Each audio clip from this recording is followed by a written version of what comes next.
still a smoker, still have a drink every now and again. And I think it just all became a bit too much. The elephant to address in the room is that suddenly we turned our the computers on. We had emails coming through to say that the company had closed down. The official announcement, I read it in the press. For those 3 months, I barely went out. I just hid away because you didn't know what people were thinking. Did you feel responsible seeing that as finance director and, like you say, commercial director? It would...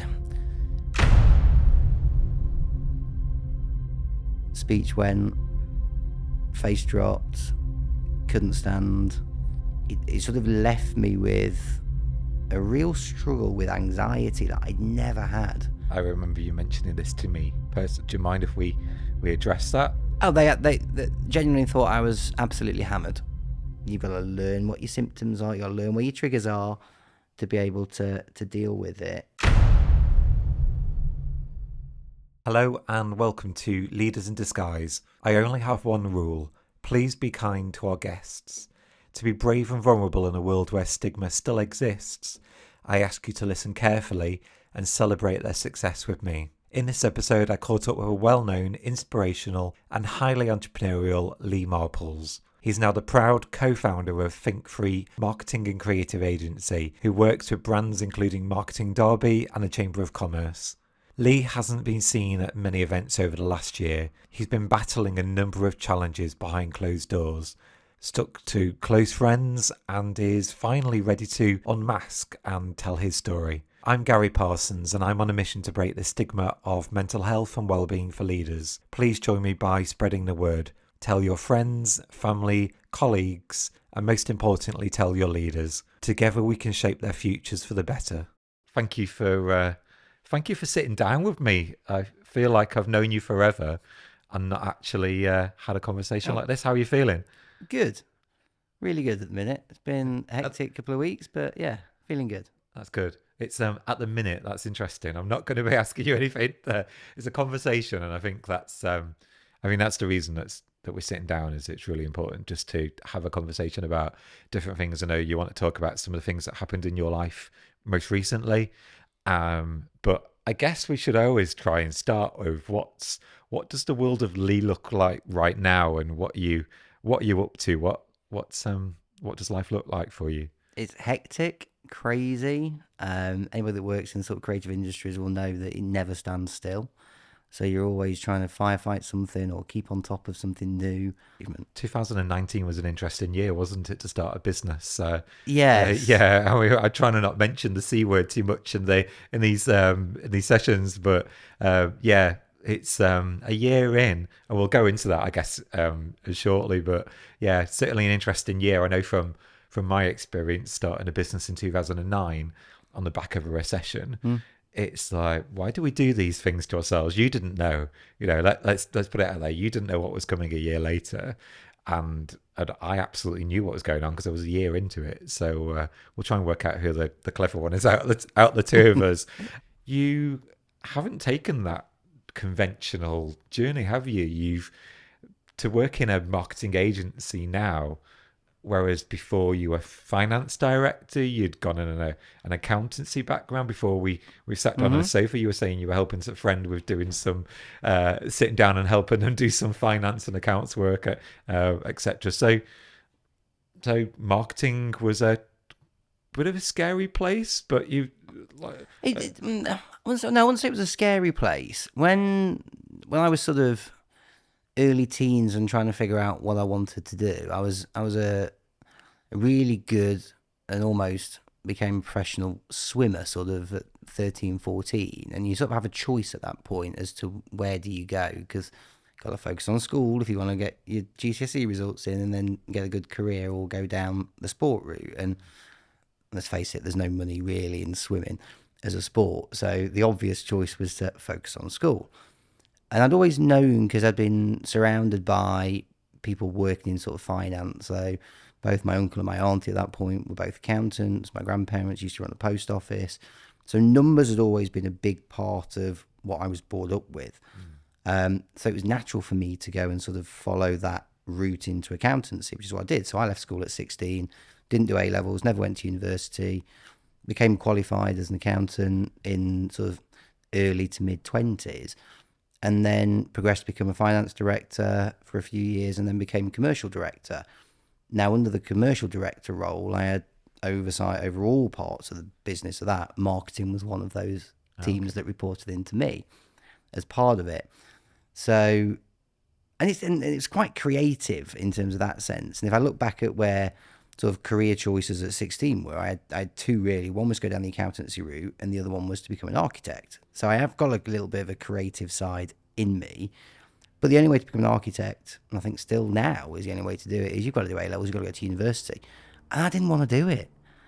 I was done with education and school and that. I had enough at 16. I wanted out, and I wanted to go and earn some money and go and get a job and work in the real world. Go and count the money in the real world. Yeah, exactly. And just go and start a career off. And it was lucky enough that I managed to get the job at 16. I could buy my first car, a brand new car when I was 17, and I had to work for it, but actually taught you a lot of valuable skills very early on.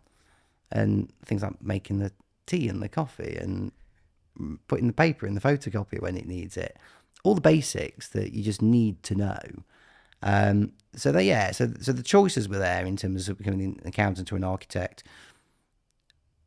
That creative side was there. So when the marketing department sort of reported into me under the commercial director role, I sort of enjoyed it and got it and understood it, because it was a little bit more creative in that. And once that business disappeared at the end of sort of 2018, actually Grant, Gaz and Luke were three members of that marketing team that worked for me as part of that, which is how we then were able to set up Think3 quickly on the back of it.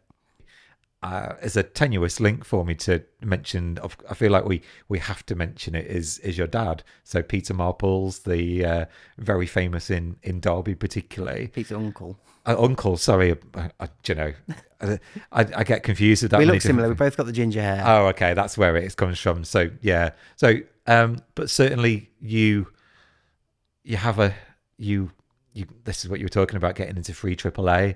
And getting into that business. So how did that come around? What happened there?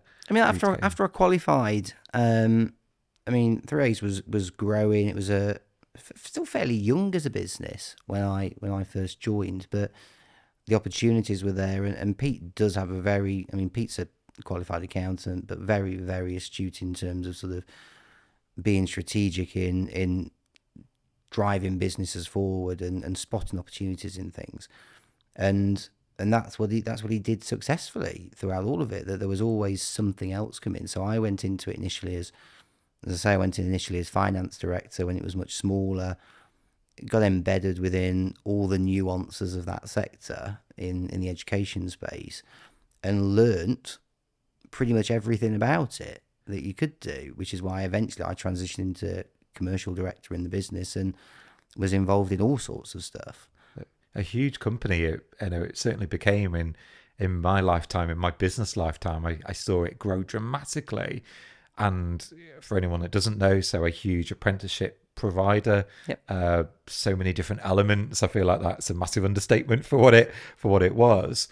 But then, of course, and again, something, the elephant to address in the room is that suddenly we turned our the computers on. We had emails coming through to say that the company had closed down. I also appreciate, and just for the benefit of us talking, is that there's a current kind of cases that are going through there, so we need to be careful about what we say today. But certainly there's the things that you can say now. It went into administration ultimately? I wasn't around. I was out the business for the last month of it. And Pete wasn't involved in a day-to-day capacity at all. He'd resigned as director a month or so before. So the ins and outs about ultimately the decisions that were made, how it was put into admin and who did it, we don't know that. Oh, wow. We genuinely still don't know the answers to those. I mean, we might find out at some point, but we don't. So we were at the other end of it, getting bits of information through. I mean, the official announcement I read it in the press before I was told from anybody internally, officially, that it had happened. And it's a massive shame because it was a very good business. It was a big business. It was hard work. Even looking at back over some of the stuff we've done in the recent couple of months, with it all, you still can sit there and look at it and be proud of what it did and how big it became and actually how good it was. Because there still isn't anybody else out there doing the same as what we did. And I mean, a lot of it, and this is credit to Pete on this, is that a lot of it was around those opportunities that he can spot, and it was sort of very, very focused around a small number of key programs that were worth pursuing. So we didn't do 50 different programs for learners in the early days. We honed it into, I think it was 6 or 7 we had. And that's all we did. We just focused on those, but focused on them and did them very well. And focus on what you know and what you can do. And yeah, like you say, so many people spread themselves really wide. And at that point, and I don't know an awful lot about the market. I think that's the most important thing to say. But certainly from what I did see, the market was quite flooded with lots of different small individual providers through to obviously in colleges and universities. Yep. So to have somebody like Free to Play in the market to stand there and say, look, these are what we do. It's really interesting to hear that they'd really brought in that target that we get told in business, don't we? Go and target just one area. Yep. And it's because you were finance director, you resources director, you were commercial director. How did you feel? What did it feel like when you saw the news for the first time? We sort of could see something coming along, but for it actually to happen, it was a shock, because you sort of sit there and you go, you've put 8. I mean, for me it was 8 years. For others it was more. You put 8 years of your life into it for it to not exist anymore. And essentially, it was made redundant. I mean, that's what happened with it, because you're an employee. And the first time I'd ever been made redundant. And because I'd stepped away from my comfort zone of finance, I wasn't doing that anymore. I struggled then to work out, what do I do? And what do I do next? So I know I spent 3 months sat at home, not doing a lot.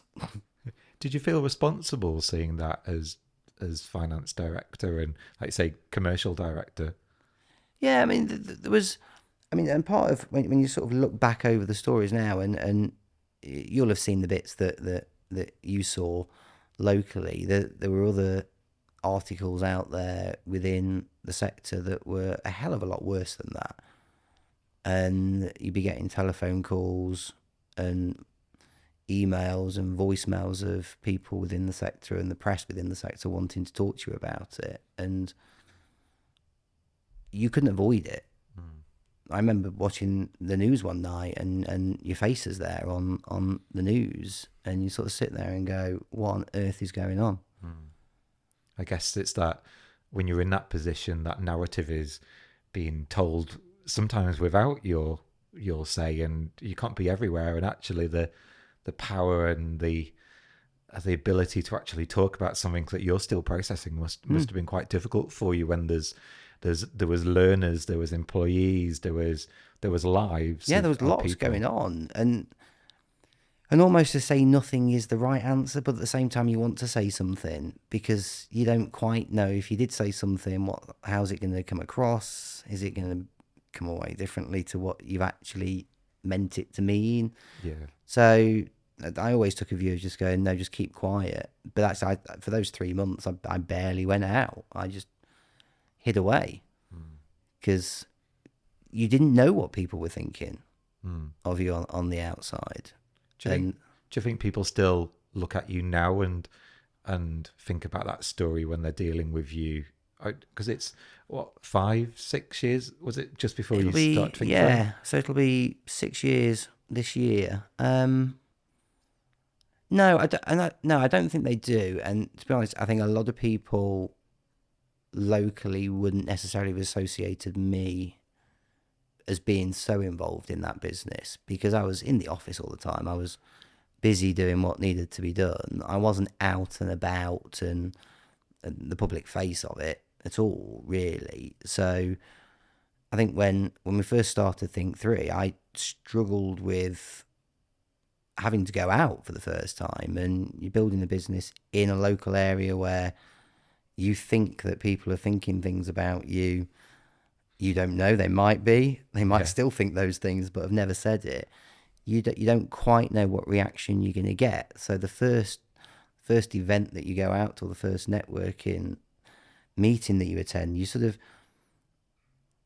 don't really want to go because you don't know how people are going to react. But I knew one thing that we did have to do is, if we were going to make Think 3 work, you just had to do it, regardless of what people thought. And if people said something, fine, I'd deal with it. But I pushed through that. That's the competitive nature. And again, if you've got to make it work, you've got to keep going. And I did. And for the first year of Think 3 being around, I was everywhere. And I soon got over it, I think. But those first couple of months were always going to be quite tough in terms of understanding or trying to figure out what people's reaction would be. It's interesting. It's not like imposter syndrome, that we hear that phrase all the time now, but it's almost like that. It is the fear of the unknown, and hearing those voices in your own mind, perhaps not literally, but those negative thoughts that you've already prejudged yourself before you've walked out. I'm sure that would have been hard, and I feel for you. It's by the sounds of it, and I can say this, it sounds like it wasn't anything you did. I appreciate it's difficult to say that here, but absolutely, we learn from things, and I'm sure you've took a lot away from that, and some things that you'll never be able to change from it, and it's it'd be interesting to see it. But like you say, you went on, you grown a successful business. You've got an amazing dog now that your Instagram is full of, I'm sure, and ultimately a great little business. So you did go on and you were successful. Where you've gone forward and where you have grown the business, you've obviously still kept those reputations and still brought those customers. Do you feel like it drew you closer to the business, having had those experiences, having, I don't want to say the word failure because it's really the wrong word to use in this scenario, but when you've seen a business fail and you're wanting to go forward and you've got some great friends around you, do you think that helped you, or did it hinder you in Think 3?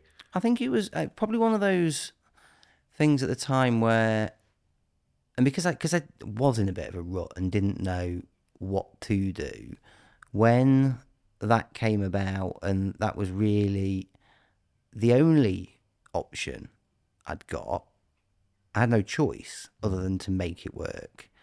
So you took an awful lot away from what happened in the past, and you do learn from it and try not to do the same things again. Okay, you make different mistakes that you've not made before, and lots of them as you go. But for me, it was definitely more about going, okay, this has to work because I don't know what else I am going to do. And still is a bit like that. I seem to be doing all right. I think I know you enjoy what you do, and we'll go into some of the little projects that you've been doing with the amazing Rachel and all of the SWAT shop and all of those things that came about. We'll touch on that in a minute because I know I got involved and it was great. But I can see you enjoy it and you get involved in it and you live it. But like you say, it wasn't what you expected to be doing, and it came through, I guess. Yeah, and it's the enjoyment of it. It's a different thing because actually, what I enjoy being busy, and I don't think it would necessarily matter. I think I don't like being told what to do, so I think I'm completely unemployable, or I'd be no good as an employee anymore because somebody telling me what I needed to do and by when every single day would do my head in. I'm a bit beyond that now. It's 2024. Yeah, hopefully people shouldn't do that anymore because it gives you a bit more autonomy. But I just could not deal with it at all. So I enjoy that side of it because I just get to do what I want to do. But actually, what I do know is that there are some fundamentals that still have to get done. every single day, every single month. You've got to be responsive to customers. You've got to make sure the payroll gets paid every single month. You've still got to do all of that, which is responsibility. Yeah. To do all that because you have staff then that reliant on you to pay their mortgages, pay their rent. So you've got to. It's a hard job to have in that sense. But to enjoy it, it is. It's that freedom that you get from just being able to switch off if you want, or switch on at 9 o'clock at night if you really want to, because you want to just make sure that gets finished. Is that healthy? No, not healthy at all. I guess it can be if you're switching on at 9 o'clock to do something, as long as you're not turning back on at 9 a.m. the next morning, or only just turning off at 9 p.m. I always found is if I'm working later into the evening now, is that it goes one of two ways. I either do it, get it done, and I can forget about it and park it. If I don't and I leave it off, then I'll probably get a really bad night's sleep, because my brain will be thinking about it, going, oh, I could just do that, or I could just do that. And because I've only got to walk across the hall to the laptop, I could quite easily sometimes get up at 2 o'clock in the morning and just go, I am just going to go and check that. I am just going to go and spend 20 minutes doing that to get it out of your head. Otherwise, disrupted sleep or a bad night's sleep is as bad as not getting any sleep. It's, as somebody was telling me only recently, that they survive on 4 or 5 hours sleep every night as a director, as a business owner, and That's not healthy. That's not healthy. No. But then actually, I was looking at some stats, and they were saying that those that do struggle with mental health and challenges and all these things that come up, it was something like 55% was down to high stress. And what you're describing there sounds like that. High stress. High stress, yeah.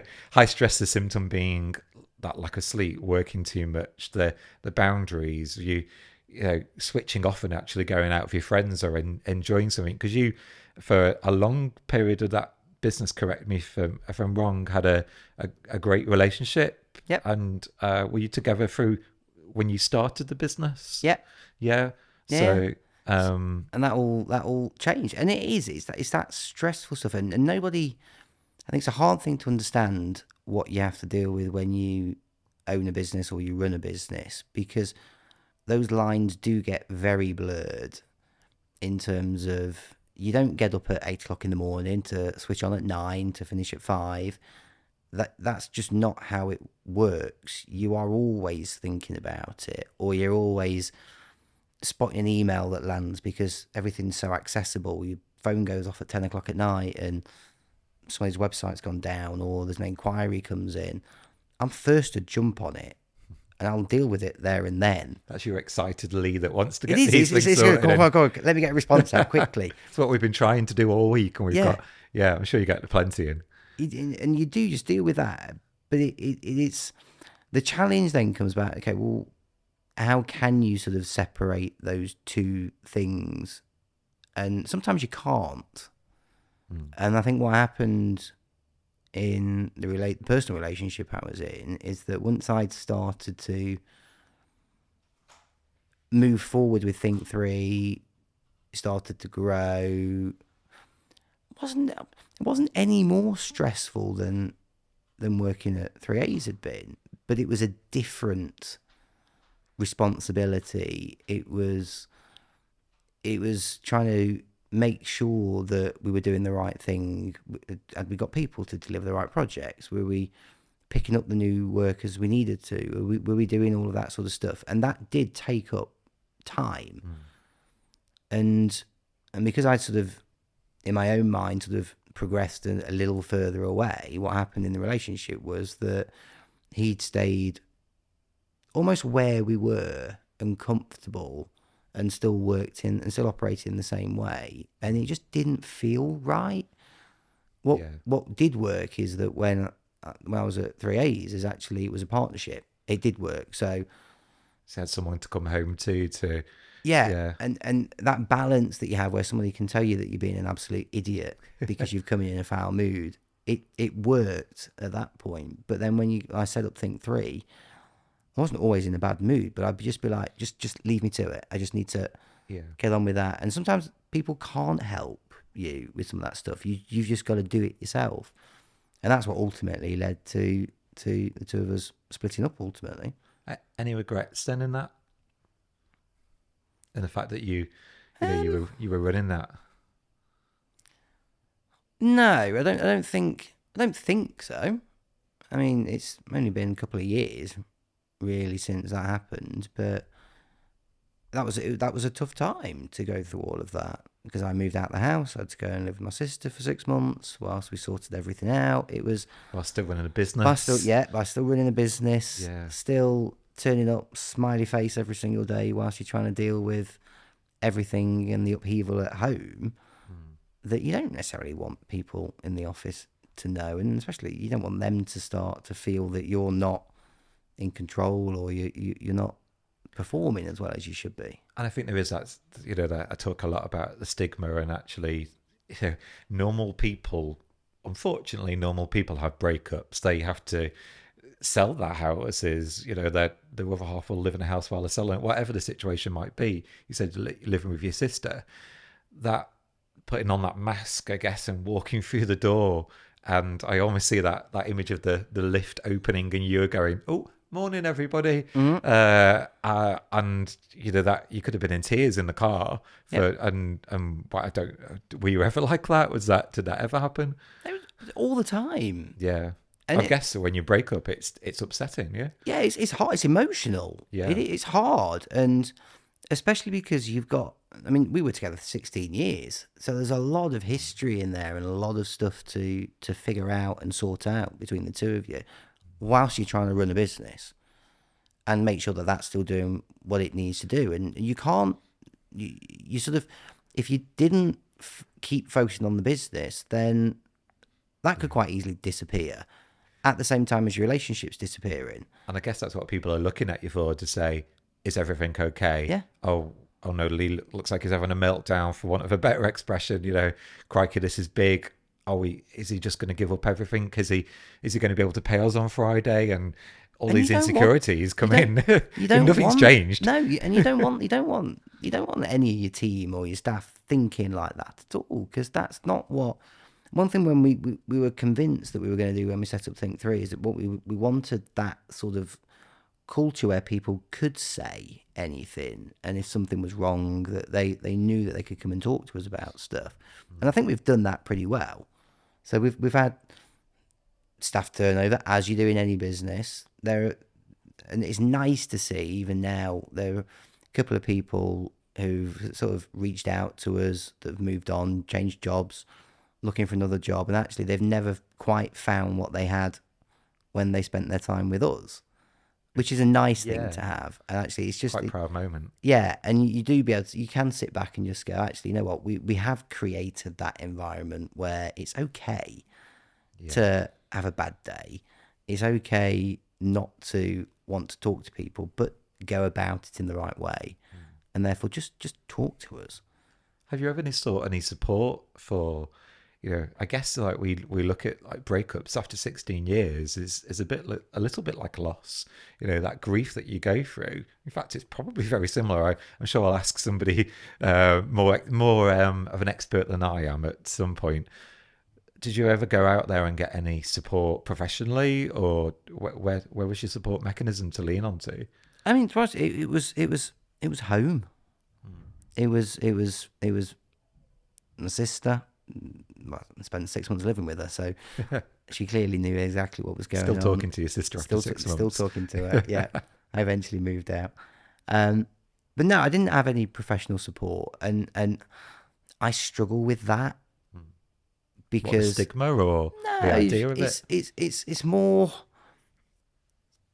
I have an inherent thing when it comes to sort of talking to people or going for therapy sessions or stuff like that, where... And I've done it for years. I remember, because I had my first therapy session when I was about 19, I think, and then went for a long time without having any. I've had some more recently. Which we'll come into in a moment, yeah. But I think a lot of it, for me, my brain just goes into a place where it goes, I'm really not feeling this. And you do have to connect with the other person. So straight away, whenever I've gone into a therapy session, I don't know the person, my barriers are up. And I close down very quickly, which is not a good thing to do. That's not what they're there to do. But eventually, if I can find somebody or talk to somebody who actually lets them come down, then it works for me. But I think in the past, what I've tended to do is, because I have got those walls up, I will tend to just say what I think they need to hear rather than being completely honest with them. I think we can become very good as actors, can't we? As business owners, we can be the best actors to go out there and wear that mask and shout. And I think and you touched on it there. Actually, people see Lee, especially I've been at networking events with you. I've had the privilege to have known you through lots of different networks and probably knew of you for a long time before we first met. And people really warm to you. You got on really well with them. They think a lot of you, and I can see why. They rely on you. You rely on them. And to hear people say some of the things that you said already are probably quite a surprise. But certainly last year, and I didn't know this until you'd mentioned it to me. You had I guess that being too busy, and sadly, I wonder whether some of it was attributed to from the turmoil of what was going on after your relationship. You had a bit of a bad turn last year. Then what happened? What were the signs? So I think probably, being honest, it was a combination of all sorts of stuff. Running the business, going through the relationship breakdown, not having a healthy lifestyle really. I'm still a smoker, still have a drink every now and again, and I think it just all became a bit too much.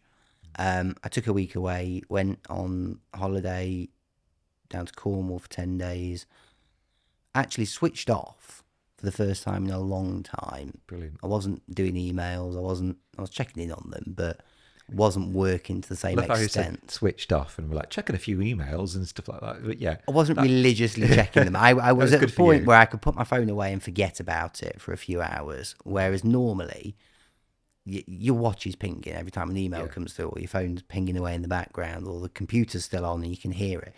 So actually just being able to switch off from it did me the world of good.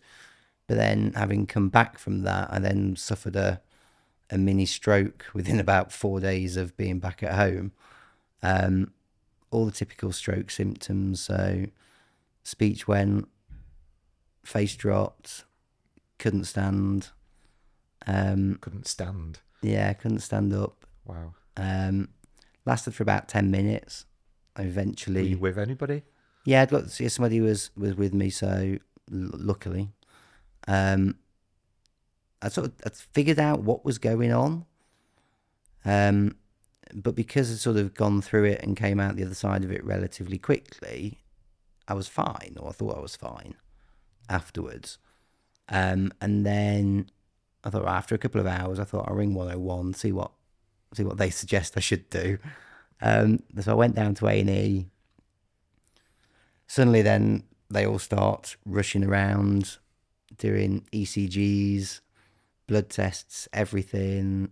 So I've had a full MOT since it happened. There's a slight ongoing issue at the minute, which is around, so I've got to go have another echocardiogram done on my heart because there's a piece of that that's not working properly. So they just want to check whether that happened at the same time, and one could have caused the other, but we never get a definitive answer as to what could have caused it. But an accumulation of all the wrong stuff, working too hard, smoking, drinking too many, switching off, and then coming straight back to it again. Just lots of the wrong stuff that ultimately it just ended up with that happening. And then you can't drive for a month. So you sort of have to park yourself away, work from home. But I was honest with the team. The team all knew within a few days that I told them, because it was the right thing for me to do. Say, look, I'm not going to be around for a bit. And it took it out of me. Just physically, I was exhausted. Did you stop at any point? And great that you've got that culture of the team, but I just heard the words that you used there, which was I just started working from home instead. So please don't tell me that you went straight back into it when you got back from the hospital. Well, luckily that was a Saturday, Oh, so crikey! I had, You had the weekend. I had a weekend to sort of get over it. But no, I was back to it on Monday. Was But that I the felt right? fine. I felt fine. And I guess you would do at that point. You've had the all clear. They've sent you home. You're just thinking, oh, it wasn't as bad as I thought it was. But clearly, you were tired and you were getting quite fatigued. And Yeah, and really quickly, I'd probably do 3 hours or so worth of work, and I'd be knackered, and I'd then need to go and have a nap for an hour or so, and then come back to it. So I did do what my body was telling me. If I was tired, and I would stop for a bit. And then eventually, sort of, when I went back into the office after the month, I phased it back in. So I was doing a couple of days in. I was only doing half days, not full days, because you did need to take some time out just to ease back into it. And I think a lot of that, and I mean, I didn't tell people about it because I didn't really need to know. Because part of that was actually we've got lots of work on the go, and the last thing I wanted to do was scare anybody. In reality, thinking, oh dear, these are the mini stroke. We're back to this scary moment of you splitting it with your other half, and then people worrying that something might go wrong. Actually, you've got a serious medical challenge that you've had, and you don't want to worry anyone. But you were honest to tell your team. But I guess, who else did you tell? Did you tell customers? Did you tell friends? I didn't know. No, friends knew, very close friends knew, family knew. I told a couple of key clients that we were working with, but not many. The rest of it was just business as usual as far as I was concerned. There was some where I was heavily involved with them, and I just had to say to them, look, this is what's happened. You'll just have to bear with me if I'm not as responsive as I normally am, and you're not getting an email back within 30 seconds of you sending it to me, because I might be asleep. Let's face it, I might be napping for an hour. What's the reaction to that? Fortunately, I've never had to say to a client, sorry, I've just had a TIA. They were all fine, and they understood. I mean, and a lot of them were more worried about making sure that I was okay. Brilliant. Than anything else, which was good. So yeah, it was working its way back into just getting back into the routine of running the business again, because it still needed to happen. I guess it's the thing that we talk about. Is I had a really interesting conversation with a friend of mine recently, and she said to me, people go out there and they get critical illness insurance, and they go and they get sick insurance and all of these types of things, and life insurance are great. Not a huge believer personally. I guess different circumstances, and we sit there and we say, great, we've got all these insurances in place. One, they need to pay out for the certain things, and certain things they won't pay out for. And two, it doesn't pay for the inconvenience. If you're okay-ish and you're only ill for 10 minutes, that's what they may say, and I hope not, but it feels as though that's what they may say. Then we'll go on and get back on with it now. You've been inconvenienced, but you just carry on the same. But it also doesn't. Okay, there's a financial element to it where they'll pay out for that, but it still doesn't take away the fact that there's a job that still needs to be done, and you've got to cover that somehow. And as a business owner, there's a lot of things that other people can't do for you. There's only you that knows certain things. There's only you that has passwords to this, or access to the bank, or whatever it might be. Whether you've got 4, 3, 2, or just one director in the business that does that. And it also doesn't matter. It doesn't matter the fact then that you might have critical illness cover on the back of it. That's not going to stop. Or it's not going to help sort what just has to happen every day. And I was very conscious of that there were things that needed to happen. Luckily enough, it happened at the beginning of the month, so we weren't towards the end of the month for payroll. I got time to get over that. Fortunately, you got ill at the right time. Yes, brilliant. I did, beginning of the month, so that was okay. I love how you can say that with humour. It's quite scary. Scary, very scary at the time, and going through all the tests and everything else since, and still going through. I mean, luckily, I'm now past the 6 months mark. The risky period is the first year afterwards, where you could go and have a TIA to a full stroke, but nothing seems to be happening in that direction at the minute, thank God. But there were side effects to it that I had, that as well as being sort of physically exhausted all the time, less so now. I think that's finally sort of, it's taken its time, but definitely sort of on the road to recovery on that. But it sort of left me with a real struggle with anxiety that I'd never had. You don't before. strike me as an anxious person No, at all. not normally, but I'd be in situations where, and it's never been medically assessed in this, but my body would almost feel like it was fighting against itself, where I could be fine, but I'd be in a situation where I wouldn't feel comfortable, and all of a sudden my legs would just stop working and I wouldn't be able to walk. I've been to a couple of places like that where people have had to physically carry me out. Of course, and I remember you mentioning this to me. Do you mind if we No, we talk about address it, that yeah. there? So, a big awards ceremony. Was it an awards ceremony or a dinner? It was, yeah. So it was the Derbyshire Business Awards that we'd sponsored. Oh, so you'd sponsored We it then, sponsored. so I was an extra pressure. I was due to present the award. I wasn't feeling great that day, and this was probably only about 8 to 10 weeks after it happened, so very early on. I got there, had something to eat, had a drink, and then I could feel the anxiety levels getting sky high, and stood up from the table and went out for some fresh air, came back, sat down for a bit, and then the next time I tried to stand up, that was it. My legs just wouldn't work. And I was literally carried out. I had Peter under one arm, Grant was under the other arm, and they were literally carrying me out of the room because my body just wasn't working at all. So I didn't get to present the award. Grant stepped in last minute and did it for me, which he did a brilliant job of. Another thing where you just get thrown in at the deep end as a business owner. So if Well one done, can't do Grant. it, the other one's going to have to do it. So yeah, well done, Grant. But it was one of those, whether it's just one of those things where you sort of build yourself up thinking, because that was the first time I'd been out since it had happened. And probably again, overthinking it, thinking that people might notice or people will be talking about it. Now, I hadn't told many people, but there were some people there that did know. And you're in a room of 200 people. How many people else are going to find out? What's going to happen once they start talking about it?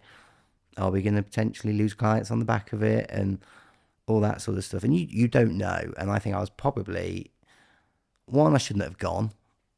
It was too early for me to put myself through that. And then I probably should have just chilled out a little bit. It's easy to say that though, isn't it? Like you say, you aren't normally that anxious person. I wondered what, you're going into that room really anxious. For me, coming away, I'd probably feel more anxious. What do you think people thought was going on in the room to see you physically being carried away? Oh, they genuinely thought I was absolutely hammered. And that's quite absolutely not what was going on. Yeah, no, they assumed because I couldn't walk and I was being carried out that I was hammered. How does that feel the next day? I mean, luckily enough, I was probably in the bad way that I didn't really notice that much, but I definitely felt eyes were on me being carried out of the room, which was horrible. Yeah. And you sort of then go back into that space of going, I don't want to go out again. That wasn't great, was it? Do you think there's many people now that won't? I'm sure there may be some people listening that were sat there that may have thought that. Do you blame them? I guess we judge people. Yeah, you can't. I mean, and you can't stop people from having an opinion or a view on something. And I could see why people would think that, having seen people being escorted out of places in the past. And I've seen that a few times, Yeah. and I don't think it was because of that reason. It would but make me question it now, whether actually it is or not, having been through it. So no, you can't blame anybody for thinking that, because that's what we've seen in the past. That's what people assume that. And I hadn't gone around shouting it from the rooftops that, oh yeah, I'm 8 weeks post TIA. By the way, I might not be very well, because people don't need to know. I think there's certainly been a noticeable absence of you on social media. I don't know if that was a conscious thing for you to do, but I know I think it was only a month ago, you posted a note out to say, hi, I'm around, this is what I've been up to, but you didn't tell them what had happened. What was the reason for the absence? To be honest, I think it was more to do with, and I was very active on LinkedIn for a long time, doing a weekly piece on a Saturday morning that I used to get up. It was my one thing I'd do. I'd get up, I'd put the kettle on, have a cigarette, and do my LinkedIn post for the Saturday morning. That was my weekend routine. It was, and I used it like therapy. It was a bit of a brain dump of everything that had sort of been going on, the good, the ugly, the bad, whatever else had been happening. Pretty open and honest about things that had happened. And I think after sort of getting towards last September time, it was just like, I actually don't know what to say. So I just said nothing. And it was easier to say nothing. Not have to explain yourself. Yeah. And I wasn't feeling up for spilling the beans on everything that had been happening in a week, because some of the weeks I wouldn't be able to do an awful lot, and I wouldn't want to turn around and say, oh yeah, and this is why. So it became a lot easier to do nothing with it, which is why there was such a big absence, because once you get past the first week of not doing it, and the second week comes and the third week comes, you go, doesn't really matter now, does it? No. And it's that, like you say, but one day you just suddenly thought, I need to tell people that I'm still around now. And well, it was coming up to the 5th anniversary of Think 3. It was literally around, it was that week, and I'd been in Birmingham earlier in the week and talking to somebody about it, and it was just like, if I'm going to say something, that's the time to re-emerge a little bit, because I'd started to go back out to events again, so people were seeing me not just on social media, but they were starting to physically see me again. And so it was hard to do that. And the first one, it's a bit like rewinding 5 years after the 3A stuff, where you go out to the first event and you sit there going again, okay, I've been out of the loop for about 6 months, but I need to get back onto it. You just sort of, you don't know what the reaction's going to be. You don't know what people know. So I thought, we're coming up to the 5 years of Think 3. I'm going to put a post out there. Didn't talk about it. Just did it as a bit of a reflective post around what we'd achieved, what we'd not done, and all that sort of stuff. And still didn't mention anything to do with me. Because I was at the point there where actually, I thought the people that need to know. Yeah. They're the ones that have seen it. They're the ones that have been at the side of me throughout all of it and helping me and making sure I'm okay, checking in on me all the time, and doing whatever needed to be done around me. So the closest ones knew what they needed to know, and everybody else didn't really. But I don't have any issue in talking about it. Yeah, as you hear, and I think, the fact that you are talking about it, one, thank you for letting me tell your story, but two, I think there are people out there that will be listening to this that will be shocked, that will be really actually wanting to champion in you and support you and say, wow, well done, like, to get knocked down and get back up and carry on. And we've not really noticed that this has happened to you, apart from the bit of absence, which have only recently reminded us that you weren't there, because we suddenly go, oh yeah, where is Lee's? And I do remember them, your Saturday therapy sessions that online, that people are going to say, wow. But after a couple of weeks, they don't think about it. No. I was overthinking it massively, thinking that if I didn't continue to do it, what are people going to think? And actually, they didn't really notice. as a lesson in itself. Exactly. I'm not that important. You are. No, and I do think you're really well thought of, and I think certainly people will say, "Wow, you look at you and inspired to say, do you know what? When something like that happens to me, I don't have to worry about people that are around me, that aren't around me, should I say? That the closest people that need, the people that need to know. Yeah. I think that's a phrase you've used. The people that need to know, and those that don't. And actually, it's okay if everyone else found out because you're processing it, and we've got a right to have a private life, haven't we? And we need to be, and we need to process, and we need to go to bed and Yeah. sleep when all of these We don't things have to happen. share everything with everybody. There are things that you should keep to yourself, and you might want to keep to yourself. But I mean, you see me. If I hadn't have said it, you wouldn't know No. that it had happened. I am, and still acting in exactly the same way I did a year ago. And visibly, because I know you talked about your face drop, something I can relate to for having my Bell's palsy, and you've recovered, which is great, and I can see you. I wish I had the movement that you've got there, but then equally, is that all returned? Does it feel comfortable? Have you got any? That came back. Yeah. Within 15 minutes. Oh wow. Okay. It was literally typical stroke symptoms, which is why I knew what it was when it was happening. Yeah. Um, But still waited to ring 101. yeah. I waited a little while. Yeah. Yeah, I'm yeah. I can be quite. I'm not telling you off there. You I'll already know. I'll accept the telling off because I should have I'll do done that it. off. I should have done mic. it earlier. But I'm a bit like that. I'm quite stubborn with that. And I sort of go, oh no, I'm fine.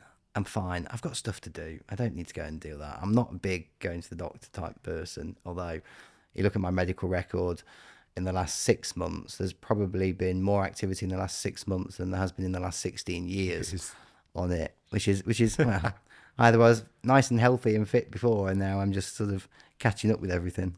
But you're getting the support. You're still a journey. You're not even a year into this, are you yet? So you're still getting the support. Therapy, is that something you've been doing? Yeah, I did. I mean, I did. I sort of self-referred off for some therapy for it's probably about 12 weeks of that as part of it, just to go through things. And a lot of it was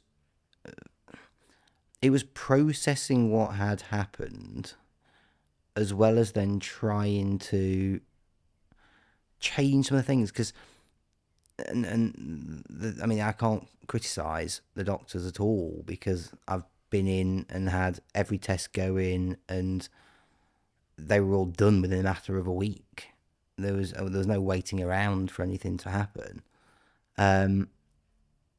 But they'll still do say, and I still get told off for it for not doing the things that I should be doing, like still smoking too many and need to cut the drinking, need to eat more healthily, all that sort of stuff. But that's hard stuff to do. Yeah, big habits change. Yeah, and it's a massive lifestyle change, and because you are still stressed running a business. You've still got a house to run. You've still got all of your day-to-day life going on.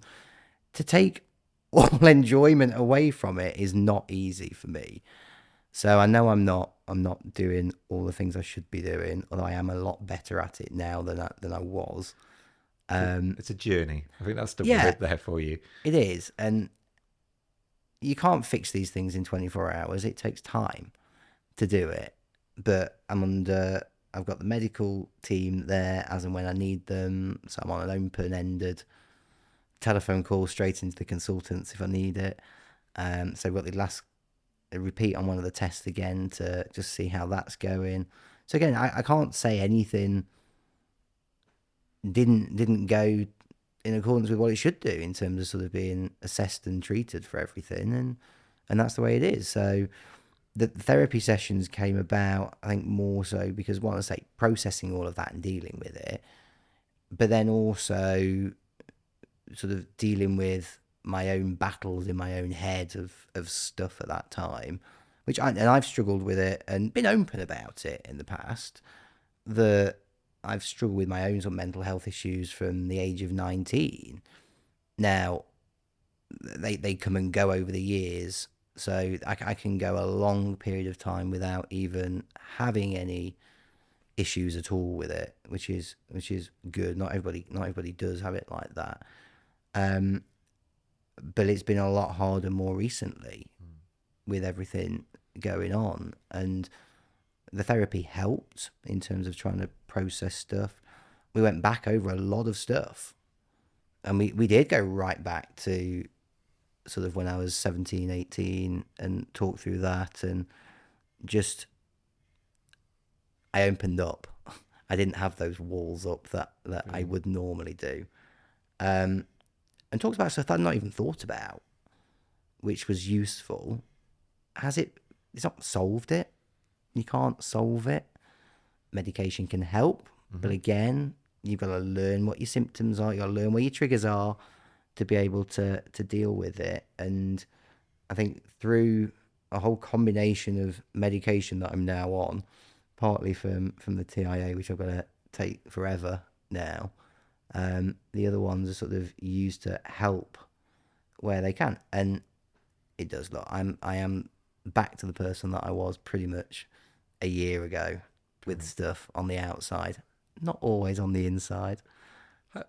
If I was stood with you in a networking group, or all the many things that we may bump into each other or attend each other with each other together, what do you think the reaction is in the room now?